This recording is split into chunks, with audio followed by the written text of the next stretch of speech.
Final smashes, you know the drill, they're titanic, devastating attacks that wipe out absolutely everything in their path. Well, okay, usually. Beyond just being strong in Smash though, they're also often among the most intricate and clever callbacks to a character's home series that you can find in the games. Okay, usually. So what I'm going to be doing today is taking a look at only those home series and making a tier list of Final Smashes based purely on how they perform canonically, not about how good they are in Smash. And by today, I mean this is the end result of days of straight research. I expected this to be a simple project going in. It was not. Let's get into it.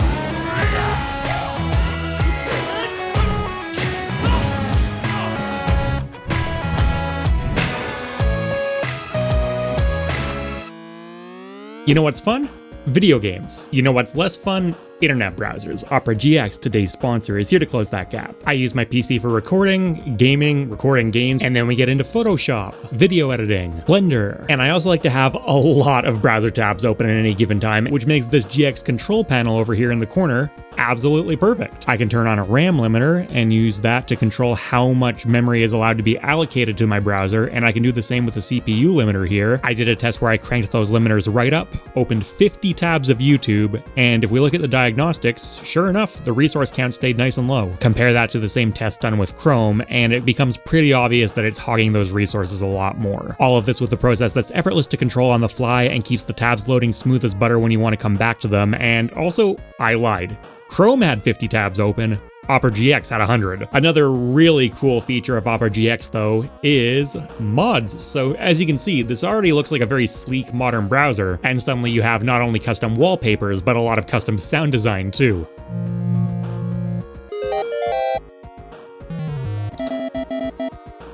And if you like the general vibe, but any of those individual features are too much, like with everything in Opera GX, it's trivially easy to customize. And if we go to their store page, there are so many more. The customization here is ridiculous. Here's one that makes it sound like old school Pokémon. First video game I ever owned. This one hits hard.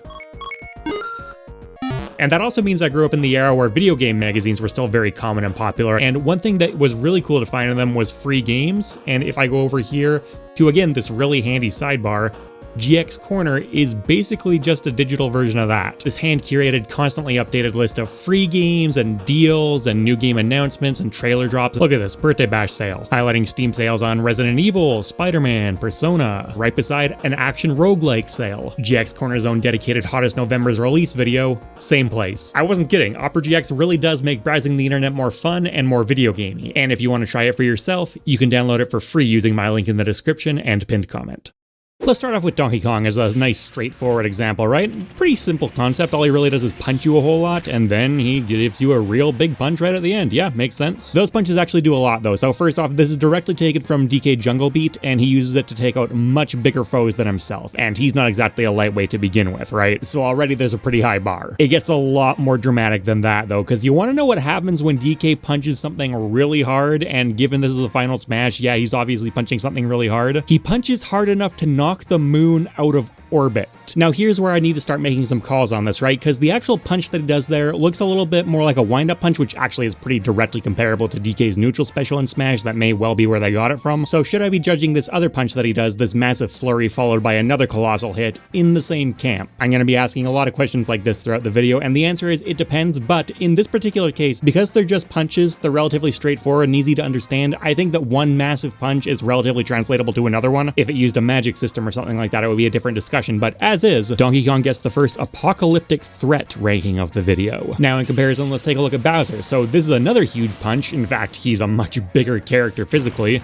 and obviously in Smash it hits really hard. Here's the thing though, there's a very direct parallel between these two because Bowser is also shown punching in space, in fact in a much bigger form factor than DK, and yet look at the planet or the moon. It doesn't really get shifted around, breaks up a little bit, but it's mostly fine. And then he does this get really big and punch from the background thing in some other Mario games too, but he's breaking small platforms and stuff like that, nothing super impressive. Now, granted, this is Giga Bowser that we're talking about, not Bowser, and generally I'm trying to avoid too many self-referential things within the Smash series because we'll get to them. There are some really weird loops that you create with that, but in this case, Giga Bowser is pretty concrete. He's Bowser, but he's stronger and he has elemental properties on some attacks. And Bowser in that Super Mario Galaxy 2 fight is a relatively comparable size. Now, who's to say, hey, maybe Giga Bowser really is just that much stronger that if he were to punch a planet, it would drop out of orbit orbit too, but I haven't seen it in a game, and considering I'm only going with official canon here, I can't count that. So Bowser gets big dumb hit tier. Let's continue the Mario theme for a little bit here. Peach. So she's doing her sleepy time here, which puts the opponent to sleep and spawns Peaches. The Peaches, they don't come from anything, they're made up. The sleep aspect does though. This is sleepy time from Super Mario RPG. And yep, as you'd expect, it just puts opponents to sleep. So Peach is going in human survival tier, and by human survivable, I just mean like an average person you'd pluck off the street. And then the same for Daisy. Now, you could make a case that I shouldn't be putting her on the list at all because she never does anything like this. There's no canon basis at all, but we do know how this power works in the Mario universe, and it's the same power. Captain Falcon's Blue Falcon. So this really hurts. It's a pretty painful looking final smash, right? He brings his Blue Falcon down, he puts you into the middle of a racetrack where it's presumably going about max speed, and then he just clobbers you with it. So this was originally when I was going to do the whole game theory turbo nerd thing and be like, oh, well, we know the Blue Falcon's top speed from the wiki, and from there we can take a character we know the weight of and calculate change in momentum based on how many frames it takes them to traverse the length of the Blue Falcon, and that'll give us the force generated. But all of that fell apart pretty much instantly because A, it turns out the top speed of the Blue Falcon changes between games, and it's not conclusive whether the one in Smash comes from any single particular game. B, every character travels the same distance in the same amount of time, and because we need mass to calculate impulse from momentum, that messes everything up even more. And C,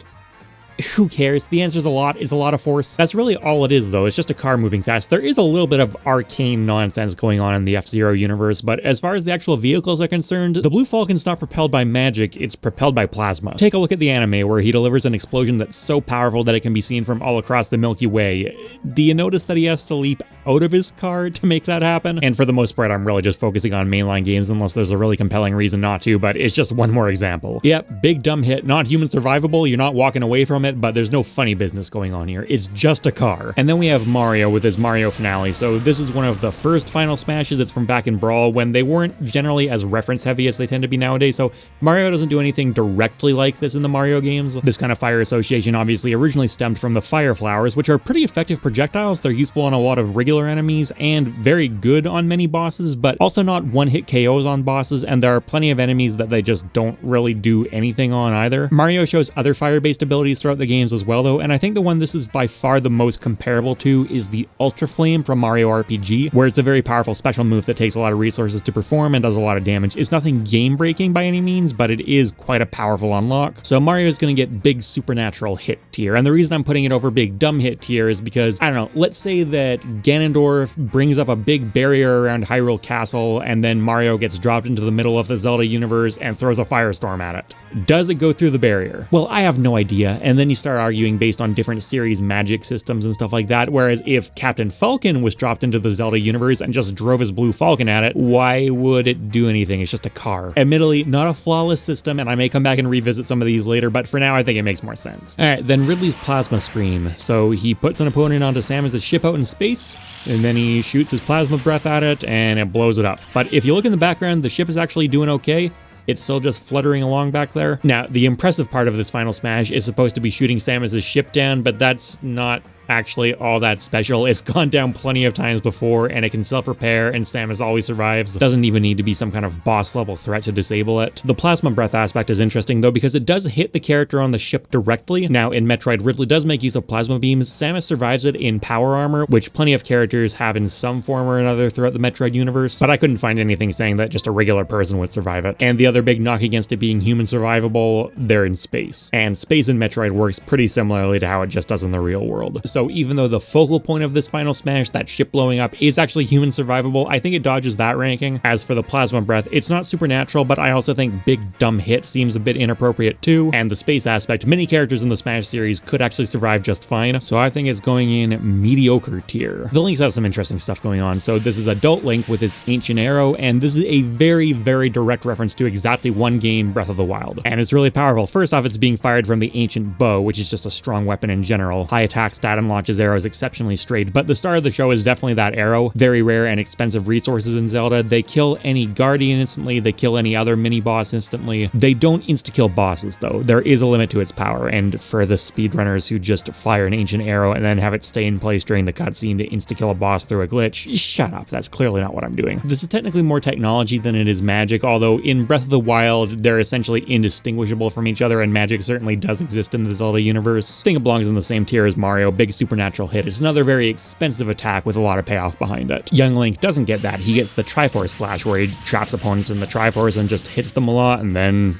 out they go. Same thing with Toon Link, and this is another very early Final Smash from Brawl, and as a lot of people have pointed out, this is not something that ever is really done in Zelda, and yes, that's true, but there's a bit of a catch. Assembling the Triforce is actually a recurring element in Zelda lore. Ganondorf is often trying to assemble it, Link manages to do it in the End of A Link to the Past, for example, and you know why everyone wants it so badly? It's because assembling the Triforce grants you a wish, and what the Links are wishing to do here is beat your ass. Ganondorf actually succeeds in assembling the Triforce in the Wind Waker, and the only reason that he fails is because he's a bit cocky, strutting around a bit too much. The king's able to whoop-de-wop around him, put his hand on the Triforce first, and get his wish. If Ganondorf had gotten there first, it would have been game over. So the Links are going in the highest tier possible.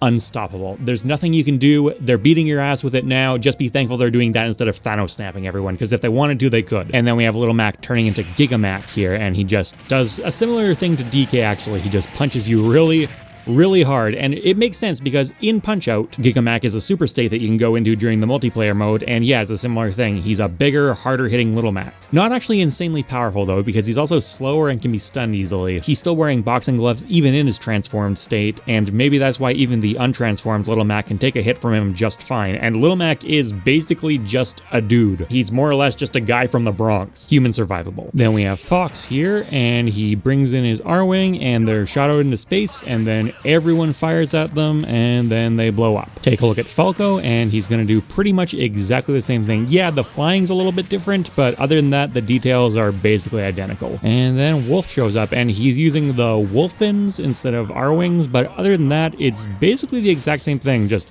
generic laser blast, and then they blow up in space. The Wolfen in Star Fox games has been shown to do more damage with its laser cannons, but have worse performance in some areas, and something worth pointing out with all of these, they're just basic laser blasts, and there are other upgrades that the Star Fox characters can get. You can get smart bombs and multi-lasers and stuff like that, but none of that's really coming through here, so they're basically just the straightforward gameplay vehicles, and if you look at them, they're pretty good. They'll blow up smaller ships easily, but larger boss characters, it actually takes quite a bit to take them down, because in the context of Star Fox, of course, these are just intended to be basic, straightforward, bread and butter attacks, nothing fancy, no kind of super moves going on here. These are actually all very comparable to Ridley, with the major difference being that Ridley is firing a single plasma beam, they're firing a bunch of lasers. Now, which one's better, plasma versus lasers? I think they're pretty comparable, let's be real here. So I think they're all better than Ridley. I was trying to avoid ordering the tier lists too much, but I'm gonna do it here because I don't think they rise into the next tier. In the context of the Smash universe, right, where you've got all these magical characters and characters with godlike powers and characters with all sorts of different upgrades and fancy universes with different rules, basic lasers don't really excite me that much, and I think if you're in the class that can survive a laser, you're in the class that can survive a fleet of lasers. Different laser, Palutena's Black Hole laser, which is actually a combination of two parts. You got the Black Hole and then you've got the Mega laser, so this one works pretty differently compared to what we've looked at so far. The Black Hole only exists in Kid Icarus Uprising's multiplayer mode, and it functions more or less the same as it does in the Final Smash. It just pulls opponents into it to guarantee they get hit. What they're getting hit by is the Mega laser, which is one of the most powerful abilities in both Kid Icarus Uprising single player and multiplayer mode. Part of that is also its range and ability to go through terrain, but it also does fantastic damage if you're stuck in place for it, which you will be. We run into another issue with Kid Icarus though, because I think the series may just exist as a video game. They break the fourth wall constantly and make multiple explicit references to the fact that yes, this is in fact a video game with functional video game mechanics, so in that case it's clearly not dangerous at all and I should completely discount it, but I'm just gonna sidestep that and say it's way too much of a headache to get into, especially when you consider that a lot of the references are direct references to Smash, because Sakurai, the director of Super Smash Bros., worked on both series. Like, Super Smash Bros. Just straight up exists in the Kid Icarus universe, and I'm not willing to get into that. It creates this weird circular logic rabbit hole that I just don't want to go down. So just treating the Kid Icarus series like anything else, the Black Hole doesn't really do a lot of damage, so we're mainly focused on the Mega Laser here. It's granted by Goddess powers, it's another resource-based ability that gives a lot of damage output. I think that moves it into more big supernatural hit and less mediocre with the other lasers. Alright, while we're dealing with convoluted details, might as well get this group out of the way. So this is Marth performing the critical hit with the Exalted Falchion. This is Roy performing a critical hit, except he's not using the Falchion, he's using the Binding Blade. Also, even though it hits at close range, he's actually using the long range attack from Fire Emblem. This is Lucina performing the critical hit, and we're back to the Falchion again, except this time it's not the Exalted Falchion, it's the Parallel Falchion. Now we're back to the Exalted Falchion for Chrom, except not yet. This is actually the Sealed Falchion. Also, this is not a critical hit, this introduces Ether. Here's Chrom with the sealed falchion again, except this time he is doing a critical hit in the context of a team-up attack, and also this is not his final smash, it's Robin's. And then we've got Ike, who's once again back to using Ether instead of a critical hit, but not the same Ether, mind you, and this time there's also a goddess involved, and he's using Ragnar, which is a different sword. Alright, there's a lot to unpack here. So first off, Marth alone has multiple versions of the falchion throughout Fire Emblem. This one is supposed to come from Mystery of the Emblem, which I'm going to go with because it has less insane features than some other appearances. It can't heal him, for example. So all the falchions that appear in Fire Emblem are relatively reserved, not their ultimate full power modes. They're still good against dragons, and keep in mind when I say dragon in Fire Emblem, I mean stuff like this is considered a dragon, so essentially good against gods. Their exact effectiveness against these kinds of godlike beings varies a fair amount. Lucina's parallel falchion, for example, hasn't been fully awakened and exists because of time travel nonsense, and definitively can't kill Grima, the big bad of that game, but they're also all effective against smaller dragons and Manicheets, and they're made from dragon fangs. So a really bad day to be a dragon, but considering against everything else they just do regular damage, we're a bit more interested in the critical hit and special attack aspects of them, although they are pretty good swords in their own right still. Especially the Binding Blade, which is notorious for being one of the best weapons in Fire Emblem ever and almost single-handedly making Roy a viable character. Critical hits in Fire Emblem are generally really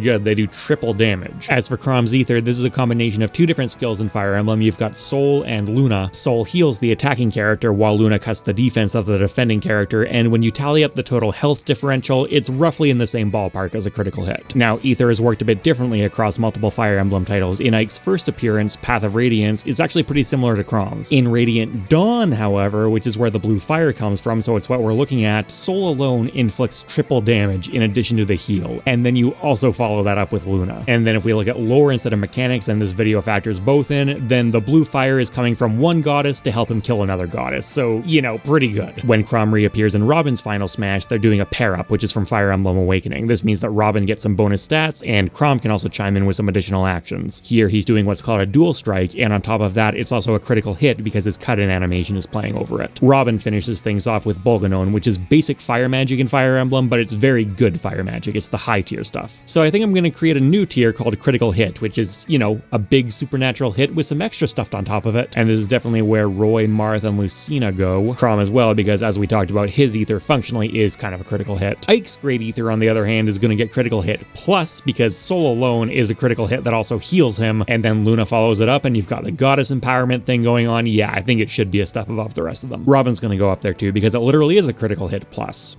Robin. Probably not nearly as strong overall as Ike's, but definitely feels appropriate. King K. Rool with his Blastomatic. So what he's going to do is he's going to launch Sonic onto the island, and then he's just going to straight up blow the entire thing up. And I know that he's actually blowing it up because this is the game over sequence from Donkey Kong Country, specifically Donkey Kong 64, and you actually don't directly see it happen as in Smash, but the implication is there. It's game over. He's lost. And now the island's going away. That's the exact same thing you're trying to prevent. Now, you could say, well, hey, this actually isn't canon at all because Donkey Kong obviously survived until the next game, so this is just a parallel universe or an alternate timeline that never actually existed. I think all of that's so stupid, and part of why I don't like canon topics sometimes. I'm ignoring all of that completely and going, hey, you know what's directly shown on screen in Donkey Kong Country? The beginning of a literal apocalypse. So King K. Rool is actually going to join DK up in apocalyptic threat tier. Pyra, the Burning Sword, brings in Rex, and then they just team up and they light their sword on fire and deliver a real big hit with a lot of fire on it, as you'd probably expect from this kind of character. And then might as well cover Mithril over here. Pretty much the same concept. Brings in Rex, they team up and do a different attack. This time around it goes into the air and brings down a whole lot of light from the sky. So that's the Sacred Arrow, and both of these are their level 4 specials in Xenoblade Chronicles 2. Blade specials in Xenoblade are charged up by using what are called driver arts, which are essentially different special attacks, and level 4 is the highest level blade special you can have. In Xenoblade gameplay, they're good. They're kind of your typical big, high resource, high damage payoff kind of move. They do good damage, but nothing insane, and then Mithras has an additional restriction on top of that, where you can't even use it indoors. Not that that really matters too much for this list, because obviously she is pulling it off, but it's just kind of an interesting quirk. And then there's a little bit of extra context given through Xenoblade's cutscenes. Burning Sword is used several times as sort of their ace in the hole attack, you know, the thing they use to wind a chapter down kind of deal. Straightforward signature move, it can be described in the same way. Hits hard, but not outrageously hard, at least in the context of Xenoblade's ridiculous anime power scaling nonsense. And then Mithras hits even harder, again, is shown just straight up cracking the earth around them, although again,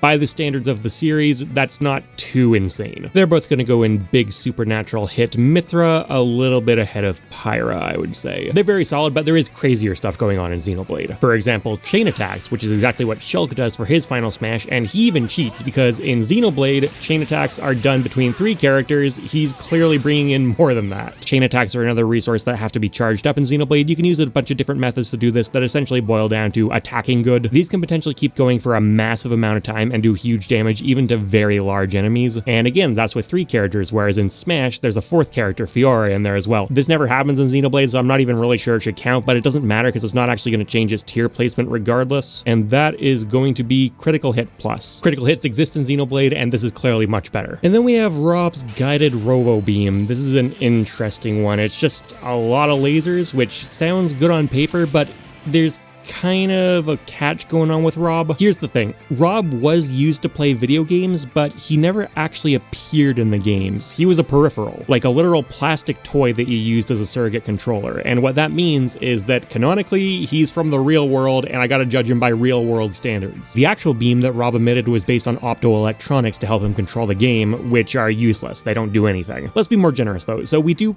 kind of have laser guns today. They're still mostly experimental, and they're used more on stuff like drones where you train the beam on them and eventually it lights a part of it on fire to hopefully disable it. The actual good laser guns also fire invisible beams, which are too high frequency for human eyes to pick up, whereas this one's clearly visible. But even being generous enough to completely ignore that, this is still easily human survivable. You basically just have to train the gun on your opponent and hope they're generous enough to sit there and let you light them on fire and then not do anything about it afterwards. Nah. Pikachu, the first Pokemon on the video. This is Volt Tackle. This is Pikachu's signature ability. It's by far his strongest attack in both the show and the games, and not many Pokemon can learn it, one of the exceptions naturally being Pichu, Pikachu's pre-evolution, where it's the same move so it functions the same way, just with worse stats. Going by the Pokemon games, Volt Tackle does very high damage, but not outrageous damage. It's not the strongest move in the game or anything like that, and it's not a super move. It's just an attack you click like anything else. And then on top of that, it can also potentially inflict paralysis, and if we're talking about Pokemon Legends Arceus, it can cure the user's drowsiness, but it also typically comes with a downside. In the mainline games, it damages the user quite a bit. And then we've got the show, and I know I said I'm generally considering the mainline video games much more than anything else. The Pokemon series is one of the areas where I think I can make a bit of an exception. The plots that take place in the games versus the show are obviously different because the show and the games focus on different characters with overlapping events, so that's going to happen, but the actual worlds seem pretty consistent between the two. So yeah, in the show it works somewhat similarly. Pikachu's big strong finisher move, kind of his signature, he originally learns it by going for a quick attack, but then he gets electricity all over himself instead, takes down a big structure. It would certainly be nice if it had the same kind of priority that quick attack has in the video games, but nope, that's not how it works, just a regular speed attack. In both mediums though, let's be realistic here, it can only do so much. Now,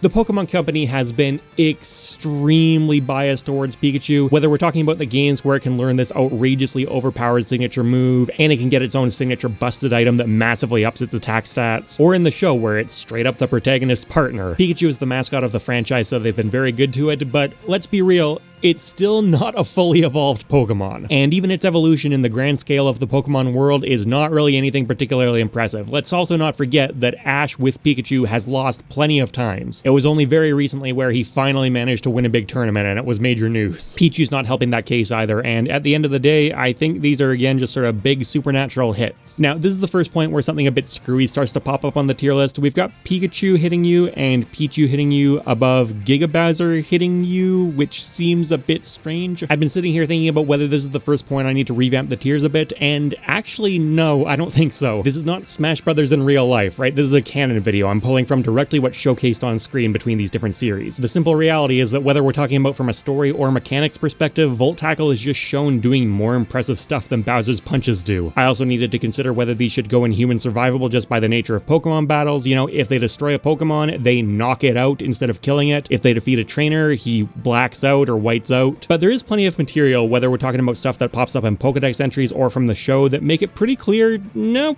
Pokemon are totally capable of killing humans. And other Pokemon for that matter, a lot of them eat each other. Let's do another Pokemon for comparison, Jigglypuff with her Puff-Up. So this is something that is never directly shown in the Pokemon series. It comes, again, from Brawl. There is actually one moment in the show where she's shown as puffed up really big. I think it's a bit more of a stylistic choice than meant to be taken literally, although in the same episode there are multiple other instances where she is doing stuff that I think multiple attacks in Smash are just directly pulled out of potentially. It doesn't really matter too much in either case though, because according according to Pokedex entries, yes, Jigglypuff is perfectly capable of puffing itself up, and Wigglytuff, its evolution, is said to be able to grow to enormous sizes if it wants to. So there is a surprising amount of canon basis for this move. Here's the thing though, Jigglypuff is a balloon Pokemon, and all it's doing when it puffs up is fill itself up with air. Jigglypuff at its normal size weighs 12 pounds, and when it fills up with air, it may get compressed and change that a little bit, but it's not going to get substantially heavier. Not to the point where it's going to crush anyone to death. If a giant Jigglypuff sat on someone in the Pokemon universe, they'd get those spirally eyes and they'd start waving their fists and demanding it to get off, and the Jigglypuff would probably be huffy about it. Clear-cut human survivable to me. Cloud. So he has two different final smashes depending on which costume is selected. This is his earlier one, the original Omni Slash. It's not as powerful as what he uses in his Advent Children costume. This here is the Omni Slash version 5, which is stronger and is entirely based on a movie instead of a game, which is a little bit weird, but the movie comes later on in the timeline and is directly based on what happens in a game, so it's what I'm going to use as the basis. If we're going to understand this one, we need to talk about Sephiroth. So Sephiroth is the result of a human fetus being infused with the cells of a millennia-old extraterrestrial being called Genova, which gave him supernatural abilities. And then Sephiroth bathed in the life stream of the planet that contains the knowledge of all beings that have ever died on it, and then he was defeated and fell fully into the life stream, but stayed conscious because of just how much he hated Cloud, and he used his presence there to essentially drive the planet. And from there, he was able to generate some disciples, one of which fused with Genova's cells again to regenerate him fully. So Sephiroth is this nearly unstoppable creation at this point. He regenerates because of Genova's cells, he's tied to the life stream of an entire planet, and yet the Omni Slash version 5 is able to defeat him. This is after the original one fails, by the way. Cloud has to use his fusion sword, and he gets more blades flying around everywhere, and it's real big and impressive. There is a caveat that he may well not have fully defeated Sephiroth. There is some implication he's still lurking there under the surface of the planet and could be back any day, but for now, at least that's where the story ends. And then while we're here, we may as well do Sephiroth as well. So this is Supernova. It's a very,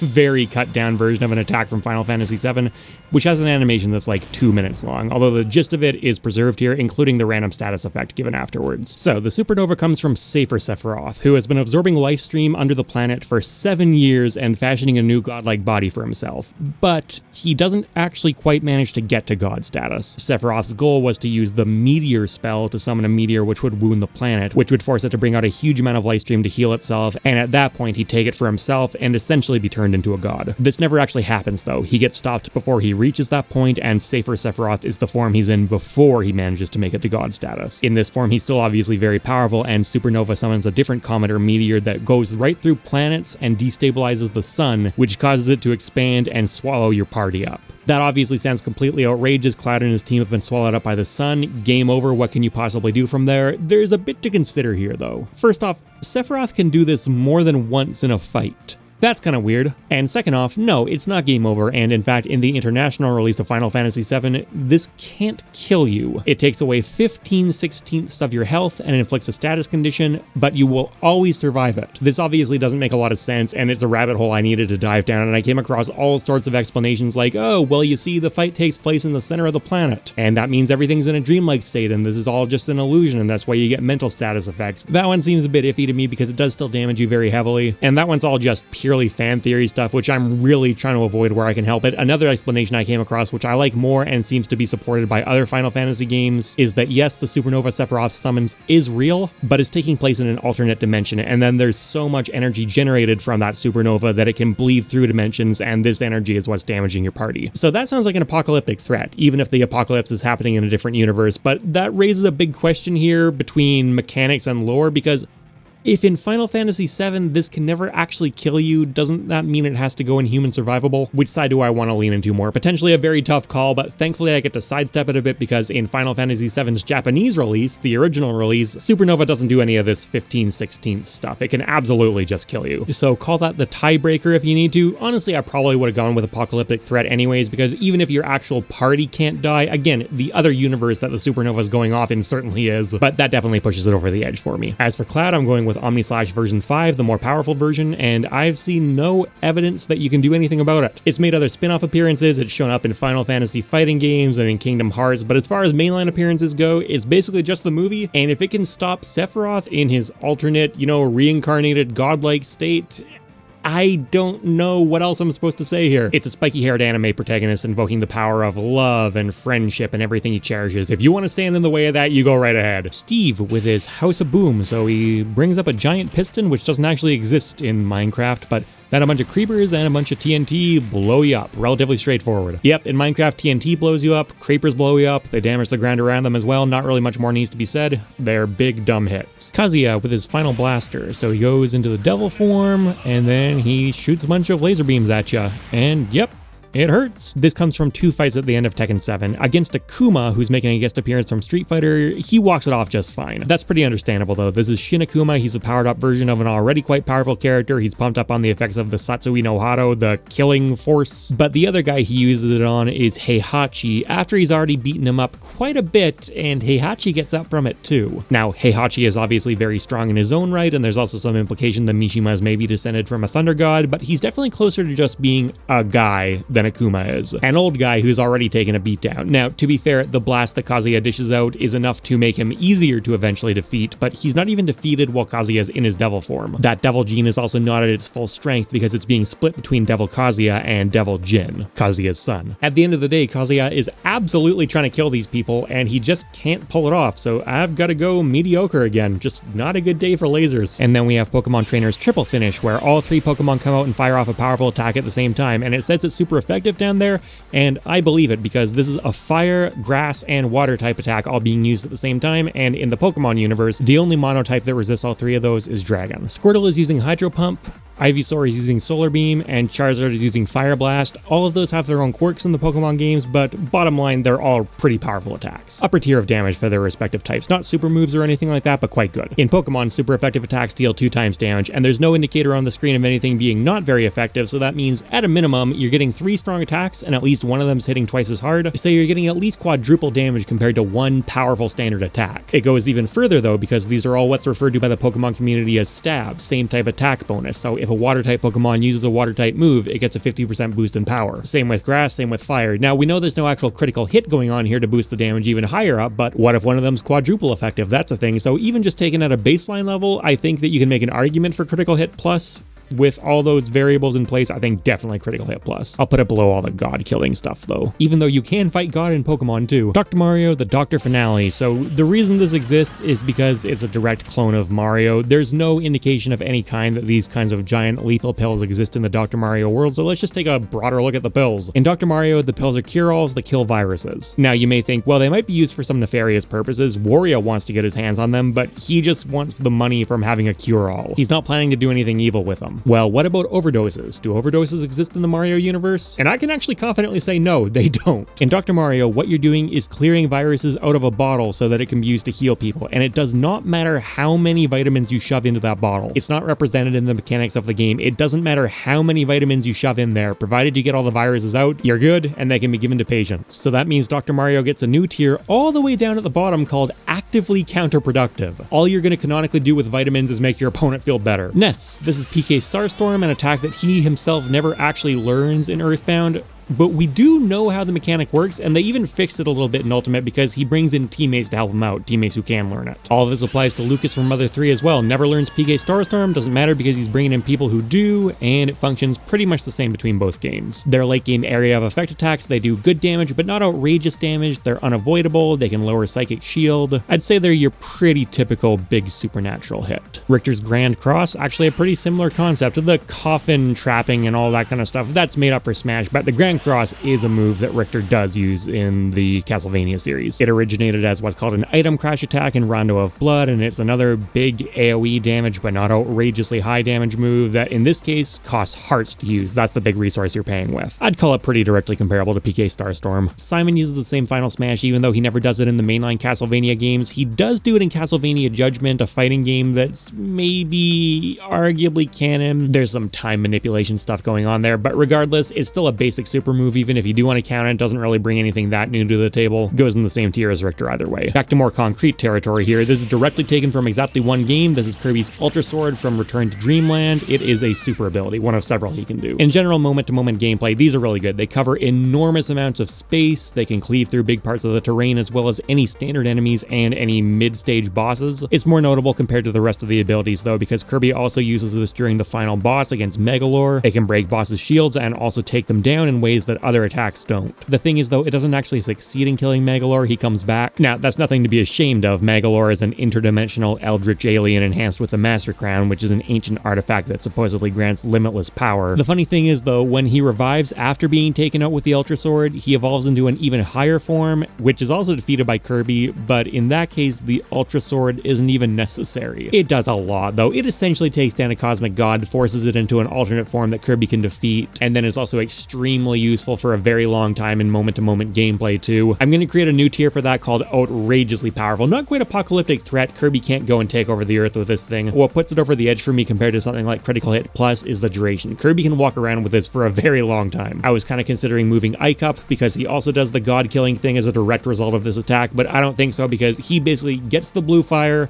delivers the blow, then gives it up again. Bowser Jr.'s Shadow Mario paint. So this is Shadow Mario directly as he appears in Super Mario Sunshine, and he is summoning goop like he does in Super Mario Sunshine. The goop is a nuisance, and a lot of what Mario is doing throughout Super Mario Sunshine is getting rid of it, but in terms of being a direct threat, it's just not really. It spawns some enemies that need to be dealt with, none of which are particularly threatening, and most of which are not at all threatening, and that's not even really what he's doing in the final smash to begin with. And it causes a bit of damage and covers some stuff up and makes Mario slip a bit, but that's about it. And Shadow Mario, the other big element of this final smash, is again just not really that dangerous. He kidnaps Peach, but what else is new? And other than that, all he really does is run away from you and you chase him down and spray him with water. I'm gonna go human survivable. More goop stuff. This is Inkling from Splatoon using the Killer Whale, one of the special weapons from that game. And yeah, in Smash it hits pretty hard and covers a lot of space, and it works pretty similarly in Splatoon. It's known for being a very powerful option. There's a reason it was chosen for the final Smash out of multiple special weapons. The thing is though, you don't die in Splatoon,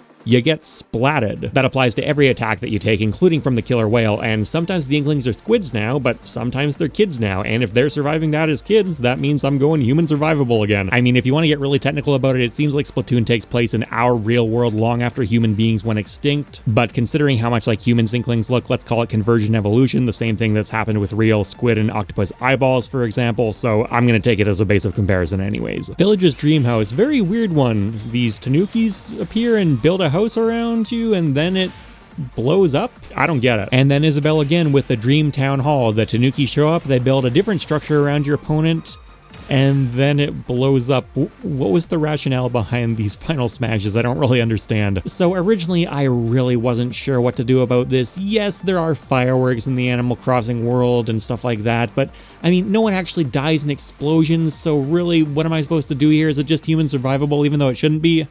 The truth was far grimmer. Did you know that in Animal Crossing you're not allowed to bring liquids on planes?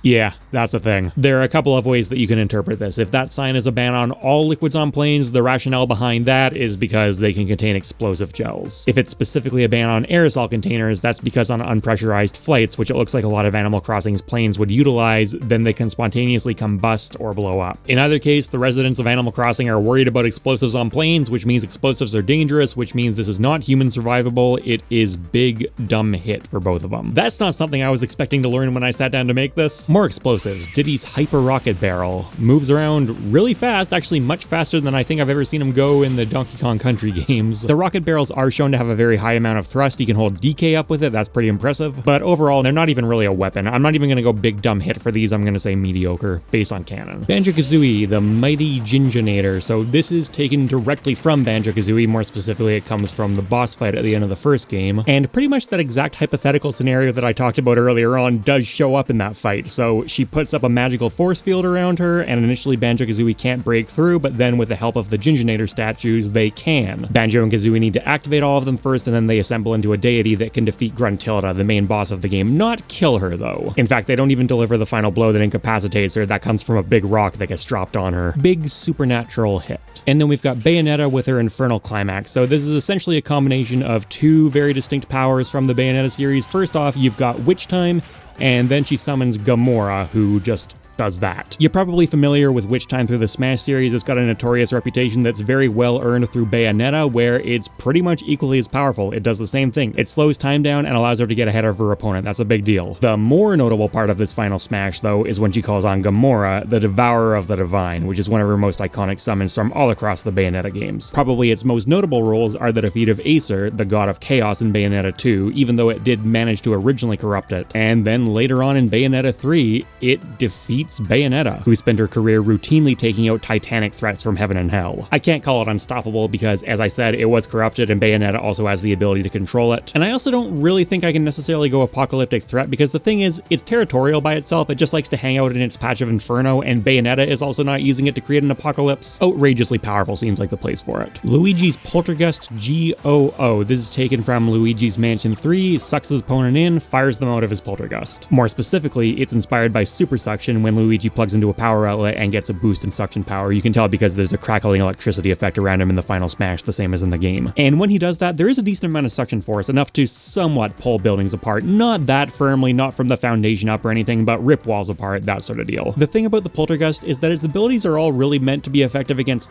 ghosts for the most part, so if you are a ghost, you're gonna have a really bad time, but if you're not, all that's really happening is you're getting sucked into a vacuum and spat back out. I'm gonna assume that the outwards launching force is the same as the inward suction force, which is pretty good. I'm not necessarily gonna go human survivable, but maybe not even big dumb hit. This seems pretty mediocre. And then Ganondorf, where his final smash is known as Ganon the Demon King. So he becomes Ganon, this time specifically from Ocarina of Time, although canonically Ganondorf is a reincarnated entity and there are plenty of Ganons. This one in particular is a bit more of a desperation ploy at the end of Ocarina of Time, although I think you do need to consider all of them in this instance. Here's the thing though, he kind of pays the villain tax a little bit in the same way as someone like Bowser does, where he has to be not entirely threatening because the hero has to be able to defeat him. There is technically a branch of the timeline in Zelda where Link is defeated and Ganon returns to power, but even then, another Link comes along later and takes him down anyways. And also the Zelda timeline is just kind of bad and clearly thought up after the fact for reasons that I don't really want to get into here. It doesn't make a lot of sense. So Unstoppable is clearly out of the picture. Apocalyptic threat, I think,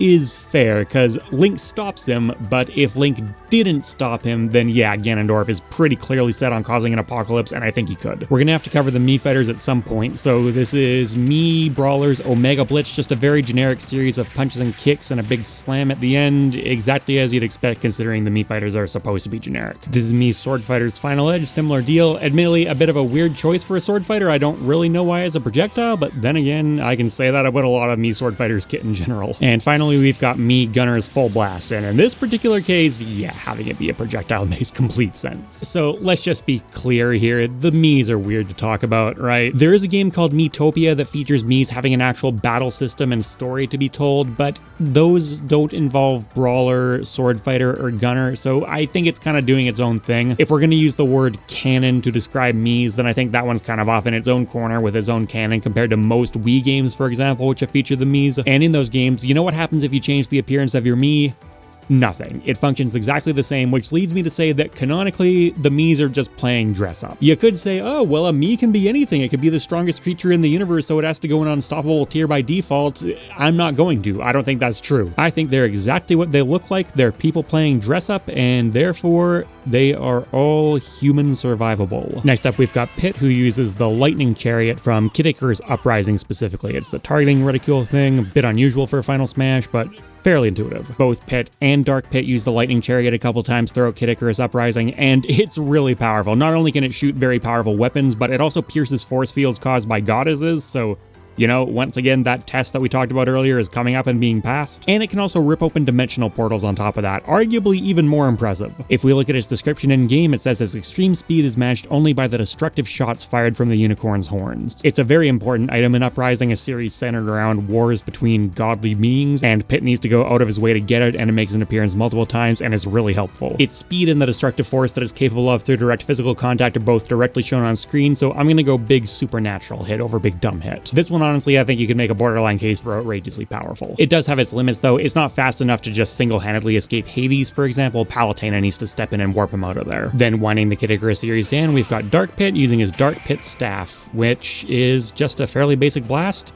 And that's how it works in Kid Icarus Uprising too. Staffs and bows are just two completely ordinary weapon classes in Kid Icarus Uprising. This is just sort of Dark Pit using one instead of the other. You can make a case that he's using the staff's special attack. I don't really think that lines up though. So yeah, it's just an attack. Technically there's a supernatural element to this, but I think it still just goes in mediocre with the lasers. And then speaking of lasers, we have Samus with her Zero Laser, and technically this doesn't exist anywhere in Smash, but It's literally just the Hyper Beam. I'm just gonna call it the Hyper Beam. The reason it's called the Zero Laser is because back in Brawl, it put Samus into her Zero Suit form. It was so powerful that it caused her to shed her armor. That hasn't been a mechanic for a long time though, and frankly, even in Brawl, I still would have just called it the Hyper Beam. Fits even better now that we have Metroid Dread, where the Hyper Beam works pretty much exactly how it appears in Smash. It may even have taken inspiration from it in a circular fashion, but in any case, extremely powerful, cuts through a lot of terrain, and defeats smaller enemies instantly. It's also the only thing capable of taking down those colossal end-of-game Metroid bosses. This applies to previous games as well. It won't defeat them instantly, but it can be done. It doesn't appear for very long. Typically, you only really have it right at the end of the game, but while you have it, it's unlimited duration and just shreds through basically everything with the biggest enemies in the game, and again, even those it can handle pretty comfortably. So I think that's outrageously powerful tier. Its functionality, other than where it's placed in the game, is actually kind of comparable to Kirby's Ultra Sword. And then Zero Suit Samus's final smash is also called the Zero Laser, and as you expect, I'm just gonna say once again, it's the Hyper Beam.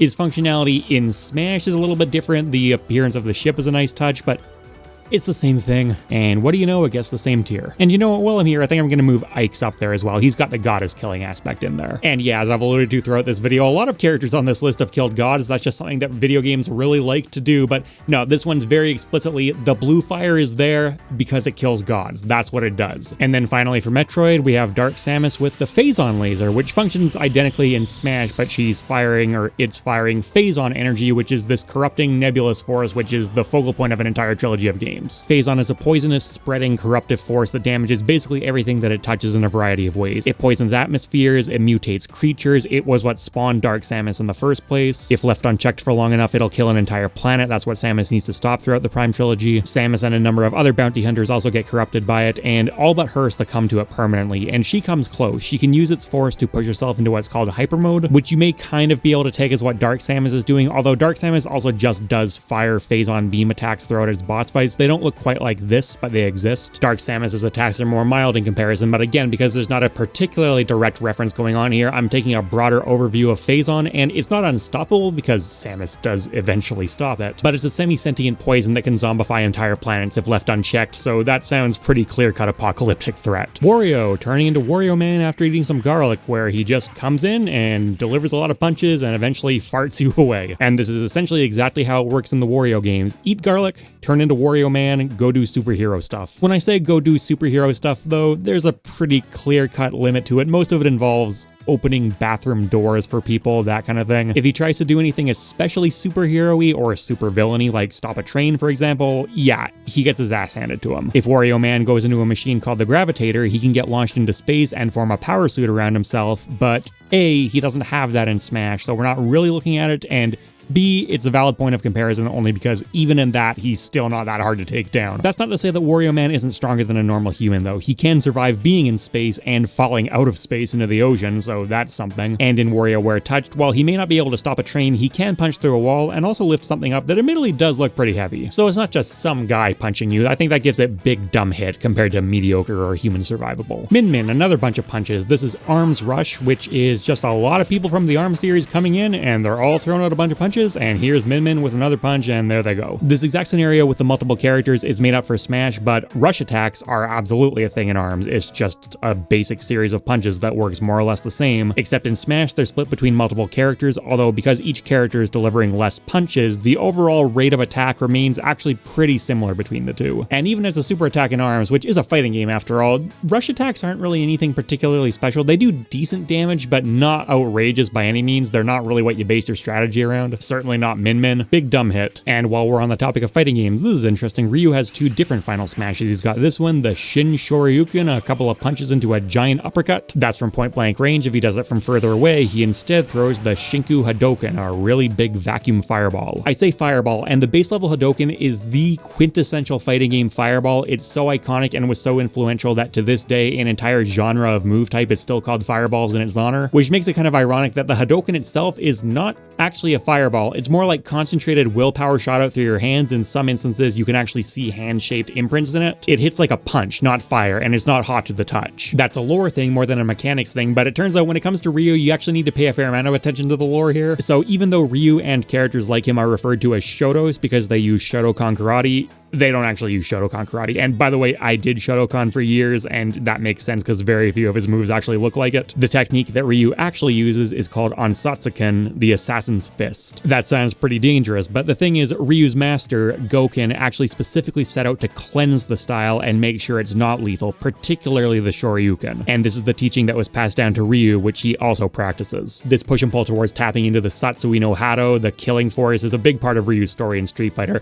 I don't want to call Street Fighter Star Wars, but it's kind of Star Wars. As for the Shinku Hadoken, well, as I said, the Hadoken is just an extension of Ryu's fists, and the Shinku Hadoken is just a larger multi-hit version of that coated in vacuum energy, whatever that means. So even though functionally Ryu's moves are pretty dangerous in Street Fighter, from a lore perspective, he's been explicitly trained not to kill, and that's the path he walks, so I gotta go human survivable by default. Let's put it at the very front of human survivable just to sort of mark down what's going on there. And then naturally we have Ken, who also has two different final smashes. Do it at close range, and you get Shippu Jin Raikiaku, this series of hurricane kicks going on here. Do it from further away, and it's the Shinryuken, this rising firestorm thing. I'm gonna say that Ken's overarching story isn't quite as Star Warsy as Ryu's, but guess what? He has the same master, Goken. There's a reason that they started off as complete clones of each other, and he follows a similar fighting style and the same philosophy, so he again has to go in human survivable. You know a fighting game character who's definitely killed before, or at least tried to though? Terry. So this is his triple wolf we're looking at, which is essentially just the greatest hits of all his most iconic super attacks that he's done throughout the King of Fighters and Fatal Fury series. Geese Howard kills Terry's adoptive father, and then Terry vows to spend a decade learning martial arts until he's strong enough to get revenge, which he does, at least seemingly. He knocks Geese off a ledge from a height that should definitely have killed him, but lo and behold, it's a fighting game, he comes back. It was the fall that did him in though, none of the attacks individually. The triple geyser that Terry uses as part of his final smash is the strongest tool in his arsenal typically, and he literally uses that directly on Geese, and he lives. I'm simplifying a bit. Terry grows over the course of the series, and he no longer actively wants revenge. In fact, the next time he finds himself and Geese in a very similar scenario, he tries to save him, but this whole my fighting style is explicitly designed to make sure the opponent lives thing that Ryu and Ken get, that's not a thing for Terry at all. I kind of want to put him down in mediocre with Kazuya because he again fails to kill people with it that he's actively trying to kill, and in this case, Geese Howard, I would say, is probably not on the same kind of power level as certainly Akuma, but Terry's doing a bunch of different techniques, which from a gameplay functionality perspective are all very strong individually, whereas Kazuya is only using one attack, that laser blast, and this particular variant only appears in those couple of fights at the end of Tekken 7, but he does use laser blasts in general Tekken gameplay where they're not really that special, so I think I'll move Terry up into Big Dumb Hit. You know what, I'll go Big Supernatural Hit. There is fire involved. Big Dumb Hit seems a bit subpar for multiple super moves coming into play regardless. Duck Hunt's NES Zapper Posse, so for the record, I think there's way too much going on here, but there are a couple of different games that are represented. That's the reason for it. The ducks that appear in the final smash, those are from Duck Hunt. They don't do anything, they're just ducks. The gangsters that appear are from Hogan's Alley, and you may think they're dangerous, but nah, even in-game they're cardboard cutouts, they're just target practice. The cans that appear, which also show up in Duck Hunt's basic moveset, are taken from Hogan's Alley as well, and even though in Duck Hunt's neutral special they're explosive, in Hogan's Alley they're just literal cans. You shoot them and they bounce around. Once again, they're not dangerous. The Wild Gunmen though, which also show up in Duck Hunt's base moveset,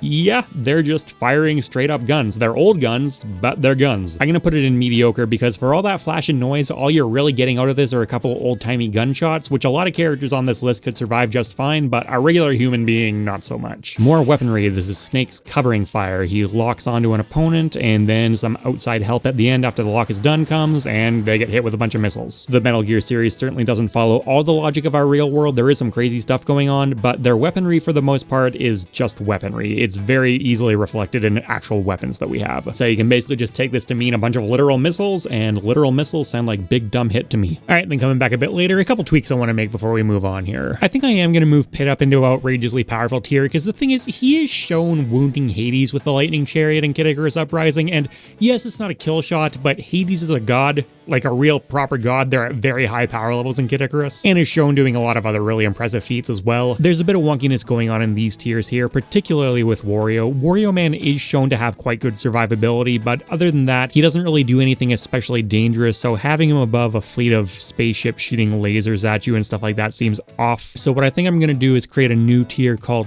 Dumb Hit, and Wario will go down there, and I think Luigi probably earns it too, maybe Diddy as well, and Big Dumb Hit will be renamed Big Dumb Hit. Min Min is kind of asking for it too. Arms lore is kind of weird and obscure though, I'm not sure. They are beating up other here what are essentially superhuman, so the fact that they're not that dangerous isn't a huge knock against it. ARMS characters are essentially mutants. A certain percentage of the population just has the ability to move their arms like that. They're actually unstable unless they wear those masks, and they get spirals in their eyes as well, so they are some kind of elevated being compared to a regular human. How elevated? I couldn't find any definitive answers. There isn't really all that much to go off of, so I think for the sake of safety, I'll leave it under big dumb hit. And then finally, I'm kind of considering moving Bayonetta up. The thing is, I talked about intent, particularly Gamora's intent in this case, but I haven't really taken that into account too much for other characters. The question then becomes, well, okay, if there's no Bayonetta around to stop it and it decides to go on a rampage, can it destroy the world? And it's not so insanely big that it's planet covering or anything like that. If it tries to take over the world or just burn the world to the ground, it's going to be at it for quite a while, I think. So I'll leave it where it is, but I'm just pointing out that my initial thought process wasn't quite consistent with the rest of the list. It's really hard to be consistent with a list like this to begin with, though. I'm trying out here. All right, and then we have Supersonic, where Sonic uses the power of the 7 Chaos Emeralds to go into supersonic form, and this is notoriously quite a weak final smash as far as smash mechanics are concerned, but canonically, a different story. So going by Sonic lore, Supersonic has killed Death, which is pretty good, as well as a lot of other very big, powerful, often metaphysical things. Supersonic is the grand finale of many Sonic games. It's what he uses to take down whatever world-ending threat has popped up this time. His speed approaches the speed of light, he can use chaos powers to warp space and time around him and manipulate energy, and he's close to invulnerable. I say close to, though, because really big hits actually still get to him. He also can't stay in the form very long by himself, and is definitely not unstoppable because it's directly shown being stopped by a character who's clever and creates cool inventions, but certainly isn't some kind of godly force or anything. So unstoppable tier is clearly off the table. Now, as far as apocalyptic threat goes, we again come down to that intent discussion, which does not matter for the sake of this video. Of course, Sonic is a hero, but what if he wasn't? How powerful and dangerous would he potentially be in supersonic form? And I say that even though the time he can spend in supersonic form is limited, he's so outrageously fast and can plow through buildings or the core of the planet without any real detriment to himself. I say, yeah, he absolutely would be capable of destroying the world, so Sonic goes in apocalyptic threat tier. Olimar, with his end of day, gets into his rocket ship, flies away before a horde of terrifying monsters come out and absolutely butcher whoever's in their path, and then Olimar comes down and blows things up. That all sounds pretty horrific until you remember that Olimar's been massively scaled up to fit into Smash. In the world of Pikmin, it takes place in the real human world after some kind of extinction event, and everything is taking place at absolutely minuscule scale. Things like bottle caps are difficult to move in Pikmin. So that horde of titanic monsters is actually not really that titanic. They'd be smaller than people by a significant margin. Does that necessarily mean they're harmless, though? Would you want to be swarmed by a whole horde of poison tree frogs? Maybe you could say, well, those creatures wouldn't attack a human being because humans are too big to be prey. Olimar is prey, and that's speculation, which I try not to get into when I can help it, but doesn't really matter anyways, because what about the ship? Yeah, it's a small ship blowing up, but grenades are plenty small. You don't want to be in the path of one of those. So even though, yes, it's all taking place on a very small scale, I don't really think I can go human survivable for this one. It's kind of borderline, but this seems like another good opportunity to break out the new dumb hit tier. Then Sora with Sealing the Keyhole. So he drags his opponents into a Smash-themed world, and then he uses the Keyblade to seal it, and then the door blows up and sends them flying, which doesn't make a lot of sense in Kingdom Hearts lore, but it is what it is. Sealing keyholes to different worlds in order to protect them from darkness is a major theme of Kingdom Hearts, particularly the first game. Now, I've never played Kingdom Hearts. I know it's notorious for having pretty dense lore, but when I actually had to sit down to research this, Jesus Christ, it's incomprehensible. There are 7 sleeping keyholes. This answer actually depends on a variable that has yet to be confirmed. In Dreamed Up Distance alone, we see at least 10 sleeping keyholes. I had no idea what I was going to do here, where to begin, anything along those lines, but I found this passage pretty early on. It is said that if the Keyblade locks a world's keyhole, it can never be opened again. Can never be opened again. Nothing you can do. Unstoppable. Can we please just leave it there? Mr. Game & Watch's octopus. He turns into a giant octopus, which, like many things with Mr. Game & Watch's moveset, is directly taken from a sprite that appears in one of his old handheld games. There were a bunch of different Game & Watch games, not exactly a ton of lore to talk about for most of them, including this one, so that means you have to go purely by mechanics, which is kind of interesting. On the one hand, it's a high score game, you just keep going until you lose, which means the octopus always wins in the end. On the other hand, considering that the humans are lumbering around in clunky old-timey gear, and they're in the octopus's underwater domain, and it's actively trying to get them, it's not very good at it, is it? Sure, it gets these humans because they're stupid enough to just keep going back in, but what if it came across a different human being who was happy to just do 1 or 2 treasure runs and then haul ass out of there? I think they're getting away. There's also nothing suggesting it's supernatural or anything like that. It's just a big octopus. Human survivable. Depending on exactly how you want to interpret the game's mechanics as canon, you could also make a case for dumb hit tier, but that's what I'm going with. After that, we have Greninja's Secret Ninja attack, a very cool looking final smash that was largely made up for Super Smash Bros., but there are some elements of it directly pulled from Pokemon we can look at. As a starting point, it's initiated with Map Block, which is a bit of a signature move for Greninja close to it, but still kind of a weird choice. Map Block is a purely defensive move in the Pokemon series. It's basically a bad protect that can also protect teammates. The more interesting part is the transformation Greninja goes through. It turns into Ash Greninja. Whether we're talking about the games or the show, Ash Greninja is very good. In the show in particular, it gets speed and power boosts that resemble that of a Mega Evolution. It does have some limitations though. His trainer actually feels any pain Greninja does, he can pass out if Greninja is pushed too hard, and they share a heartbeat, so presumably killing one kills the other, and as we've established, death in Pokemon is a thing. In the games, Battle Bond is the ability responsible for turning Greninja into Ash Greninja, except in the current generation it doesn't actually do this, so we have to take its appearances where it does. In that case, relatively straightforward. If Greninja knocks something out, it turns into Ash Greninja, where it gets a decent stat boost and its Water Shuriken attack gets better. It's not actually pictured doing a Water Shuriken in the Final Smash animation though, that's a little bit weird. Regardless, pretty typical big supernatural hit. Wii Fit Trainer's Final Smash, just called Wii Fit. Of all the characters to get a Mario clone Final Smash, again, I wasn't calling this one. This is a very strange one to try and evaluate. The best guess that I can find is that it's based on the box art of the Japanese version of Wii Fit. The absolute most generous interpretation I can provide is that group of people contorting themselves into yoga poses and coming after you. The people on the box look like mostly women and children. That's the bulk of what you're going to have to deal with. I looked it up. The weight of an average Japanese woman is under 120 pounds, so I think you're probably okay, considering they're all stuck shuffling at you in awkward poses. Human survivable. Hero is Giga Slash. So the Giga Slash is a very iconic attack that's shown up in many Dragon Quest games over the years. This particular variant with a bunch of different incarnations of the hero coming down to help him out, that's made up for Smash, although fun fact, it actually got adopted into the Dragon Quest series after the fact as an homage to this. This turned out to be another one that's kind of weird to look at though, because that adoption is not a mainline game, so I don't really count it. And other than that, this kind of multi-character Giga Slash thing, as far as I can tell, isn't really supported anywhere in Dragon Quest mechanics or lore. I haven't played the games myself, so I could be wrong on that, but I really tried to find something supporting this and I just couldn't. Not even as some kind of auxiliary mechanic. I know in the Smash animation that all of the characters are bringing lightning down onto their swords, but also if you look at the Smash animation, only the one hero is actually swinging. I think it's sort of supposed to be interpreted as one hero swinging with the lightning power of all those other heroes, but again, it's just not supported in actual Dragon Quest lore, which is the entire premise of this video, so at best I can kind of interpret it as being a support spell that boosts attack power, which does exist in Dragon Quest.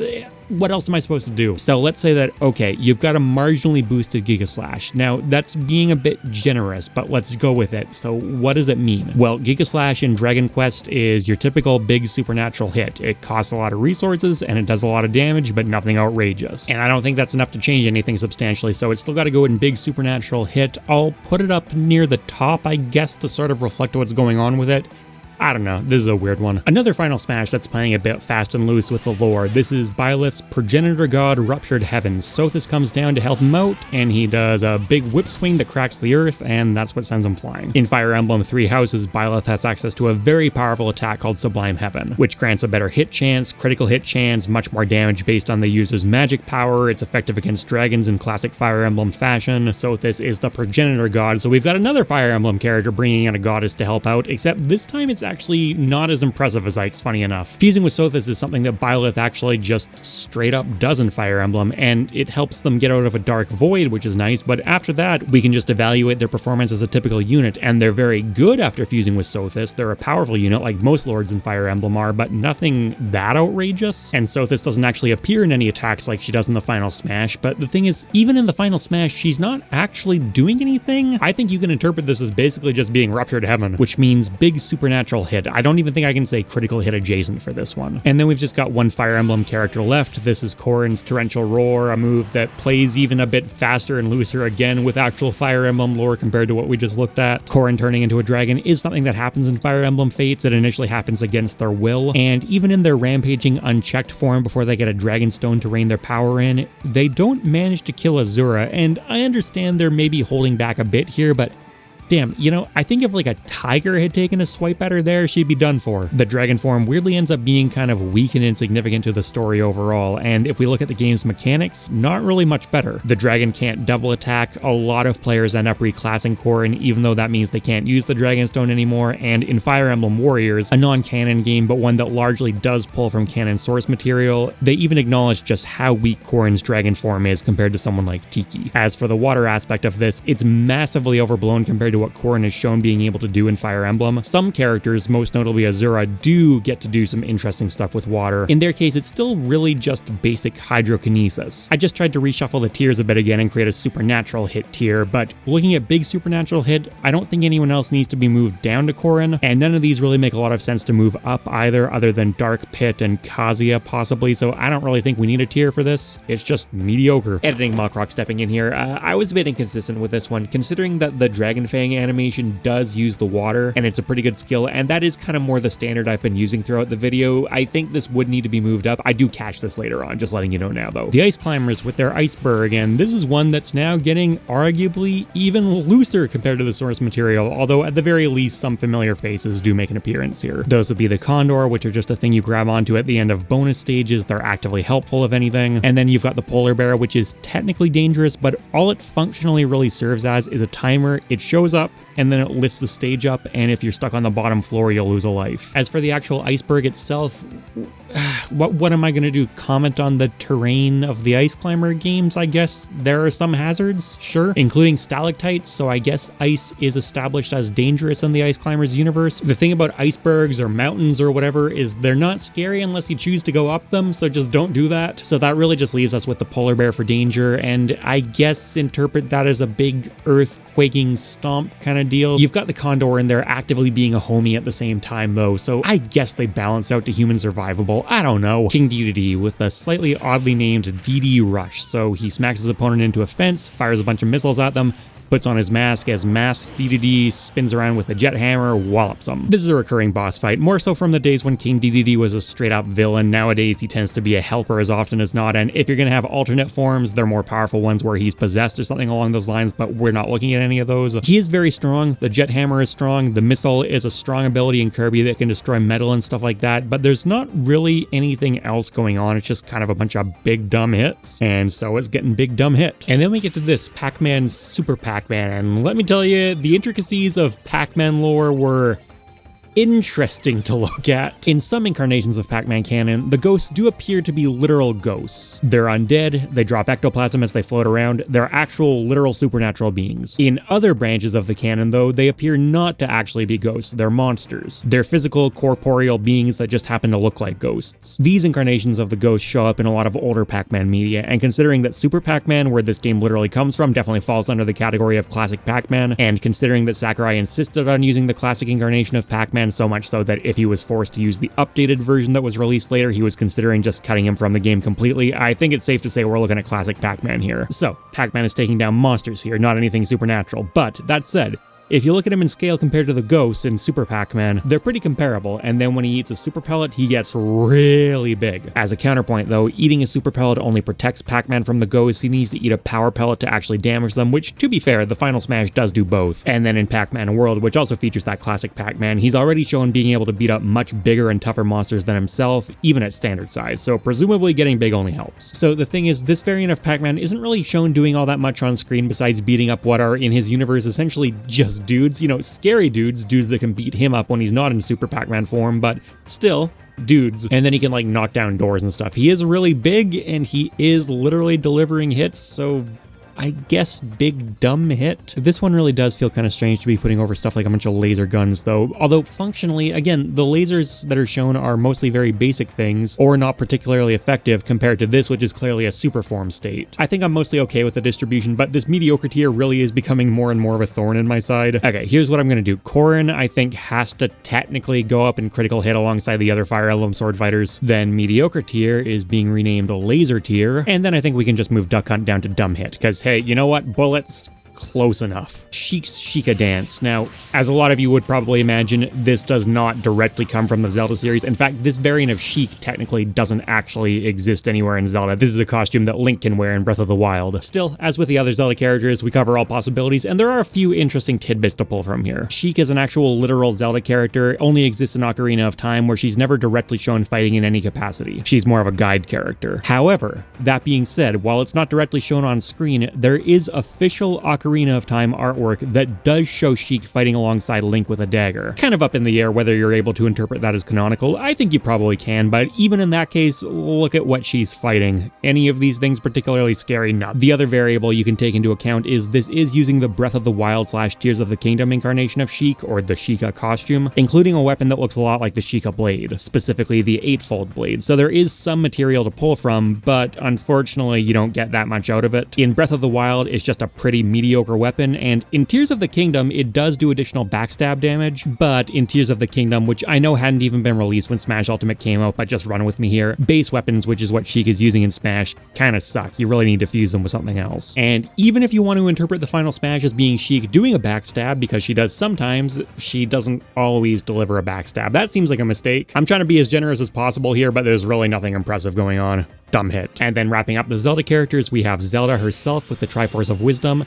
This one definitely has more basis in Zelda canon, but still a bit of a funny one to look at, and also, again, even though this is technically just the Link Between Worlds Zelda, we're looking at all of them. We've already talked about the Triforce a couple times in this video, but importantly, this is the Triforce of Wisdom specifically, not the entire assembled thing. She is shown directly doing stuff in the Zelda games with it though. In Ocarina of Time, she can use it to hold Ganon in place. Now, it doesn't stop him by itself, but this sealing act is kind of based on that. And then in Breath of the Wild, while it's not directly named, she is shown using the Triforce to summon a giant blast of energy that disables a bunch of guardians. Obviously a very powerful attack. The Triforce is universally the most powerful object in Zelda lore, so its pieces naturally are extremely powerful as well. And we've got her shutting down, not directly stopping an apocalypse level threat using it in one game, and her disabling a bunch of extremely powerful enemies in the other.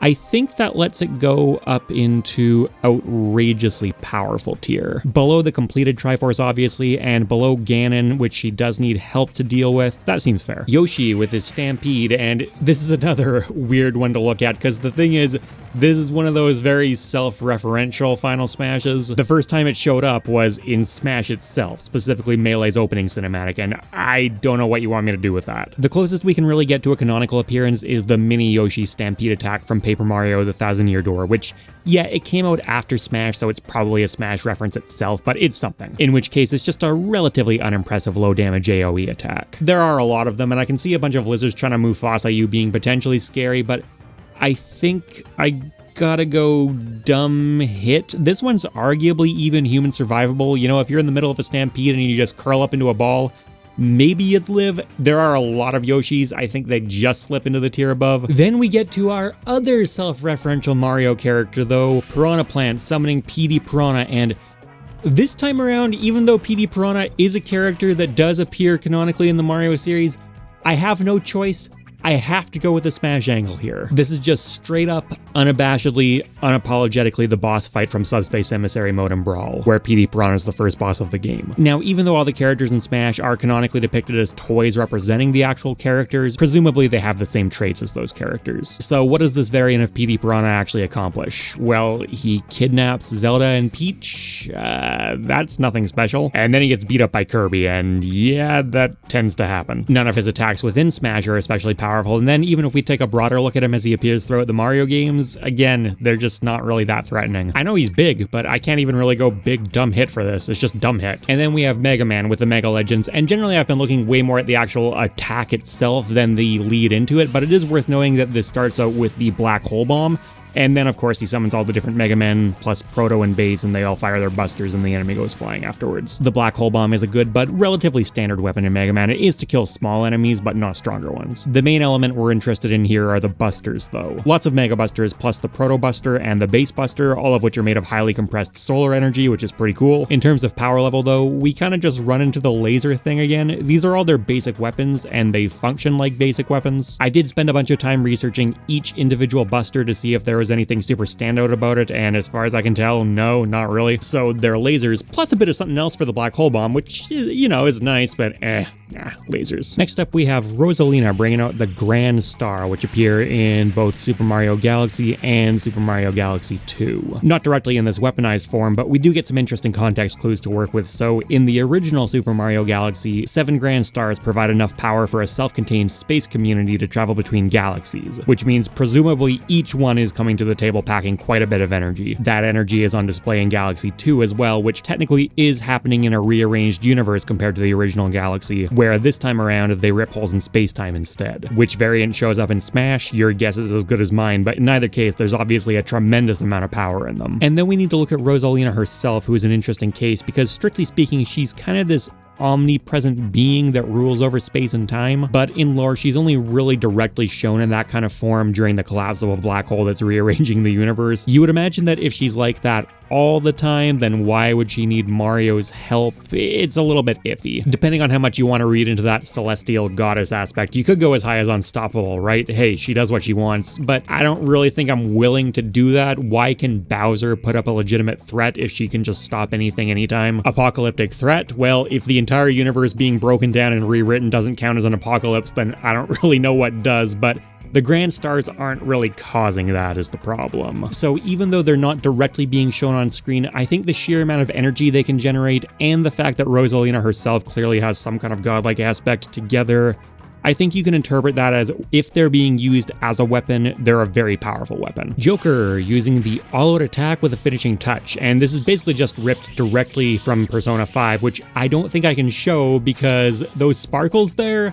yeah, in Persona 5, those are blood. They're just straight up canonically murdering whoever gets caught in this. Mechanically, all-out attacks are quite strong, they do a lot of damage and you can use them to end fights, but you do need to down the other party ahead of time, so you are attacking weakened opponents essentially. They are still a strong attack from a group of characters who was already strong enough to get the opponent down in the first place, but it does lose some impact when viewed through that lens. And you also need to take into account that most of the fighting happening in Persona 5 isn't technically quote-unquote real, it's happening in the metaverse, which is kind of a mental world, but their actions there do have real effects on characters in the physical world, and at one point they get merged together near the end of the game, so I'm not going to hold it against them too much. The real sticking point for me is that synergistic aspect, right? If I look at the things in Critical Hit Plus, it's like these do canonically just outrageous damage all by themselves, whereas Joker, you're beating up someone who's already beaten up. It doesn't really do that on its own merits, so I think that's roughly comparable to Critical Hit. Meta Knight's Darkness Illusion. This is an attack that technically has no parallel in the Kirby games. It was made up for Smash, but if we look at the Kirby series, we can find some parallels. Specifically, this functions very similarly to the upper caliber attack in the Kirby games. Meta Knight launches you into the air and then he slashes you a bunch. It's a decently powerful attack, but they're just sword slashes. Kirby eats those for breakfast. Now, admittedly, Kirby is actually a shockingly powerful character in the grand scale of all of Smash, but a slash is a slash. Might be a bit of a different story here if I could find an origin for the 4 wings that he dons. I couldn't, though. Most of what I found was just speculation that it was maybe an unused concept, which obviously doesn't count for this video. And Meta Knight is a strong character even by Kirby lore standards. Nothing insanely strong though. I think all of this is kind of adding up to Big Dumb Hit. Maybe you can make an argument for Supernatural Hit here. There is clearly a bit more going on with the wings and the extra copies of himself and the lightning at the startup, but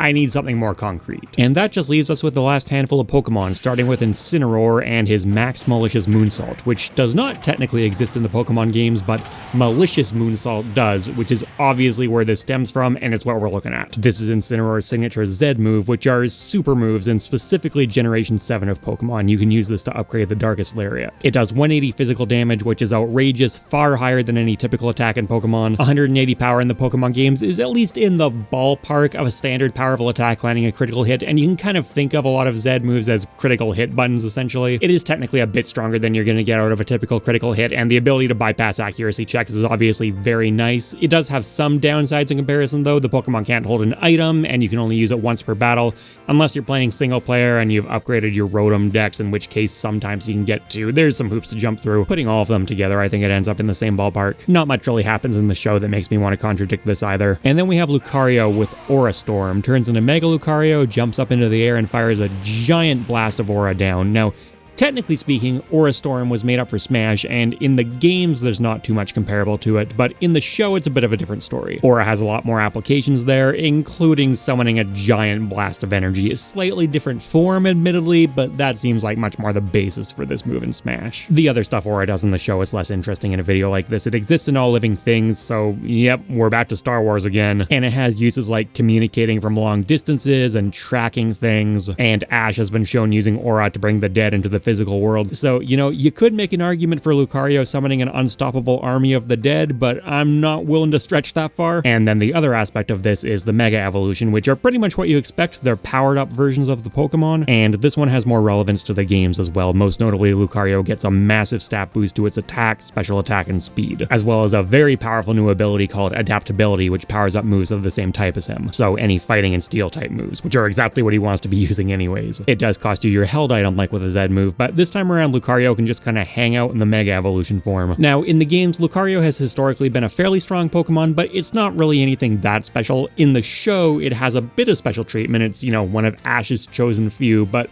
still, compared to Mewtwo, for example, that we're going to look at, it doesn't hold a candle to it. I think we're kind of cheating a bit here by letting it combine the best aspects of the show and the games together, but that is kind of what the Final Smash is all about. Outrageously powerful?